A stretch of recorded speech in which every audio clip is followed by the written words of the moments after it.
ഈ ഒരു ക്വസ്റ്റ്യനിൽ നമുക്ക് P greater than 0 Q less than 0 എന്ന് പറഞ്ഞിട്ടുണ്ട്. ഈ തന്നിരിക്കുന്ന സ്റ്റേറ്റ്മെന്റിൽ ഏതാണ് കറക്റ്റ് എന്ന് ഫൈൻഡ് ഔട്ട് ചെയ്യണം. സോ P ഗ്രേറ്റർ ദാൻ 0 എന്ന് പറഞ്ഞാൽ P ഒരു പോസിറ്റീവ് നമ്പർ ആണ്. അതുപോലെ Q എന്നുള്ളത് ലെസ് ദാൻ 0 എന്ന് പറഞ്ഞാൽ അതൊരു നെഗറ്റീവ് നമ്പർ ആണെന്ന് അറിയാം. സോ നമുക്ക് തന്നിരിക്കുന്ന ഓരോ സ്റ്റേറ്റ്മെന്റ് ആയിട്ട് നോക്കാം.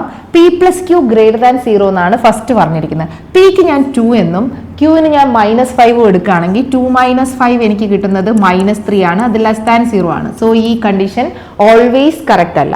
അതുപോലെ രണ്ടാമത്തേതിൽ ഞാൻ Pക്ക് 5ഉം Qന് -2 എടുക്കുകയാണെങ്കിൽ P പ്ലസ് Q എന്ന് പറയുമ്പോൾ 5 - 2 ആണ്. അത് 3 ആണ്. അത് ഗ്രേറ്റർ ദാൻ 0 ആണ്. So P plus Q always less than 0 എന്നുള്ള കണ്ടീഷനും തെറ്റാണ്. അടുത്തത് ഞാൻ Pക്ക് അഗെയിൻ 2 എന്നെടുത്തു, Qന് ഞാൻ -5 എടുത്തു. സോ P മൈനസ് Q എന്ന് പറയുമ്പോൾ 2 - -5 ആണ്. ഇത് ചെയ്ത് കഴിഞ്ഞാൽ നമുക്ക് വരുന്നത് 2 + 5 7 ആണ്. സോ നമുക്ക് ഓൾവേസ് P മൈനസ് Q എന്നുള്ളത് ഗ്രേറ്റർ ദാൻ 0 ആണെന്ന് പറയാൻ പറ്റും. സോ ഓപ്ഷൻ സി ആണ് കറക്റ്റ് ആൻസർ.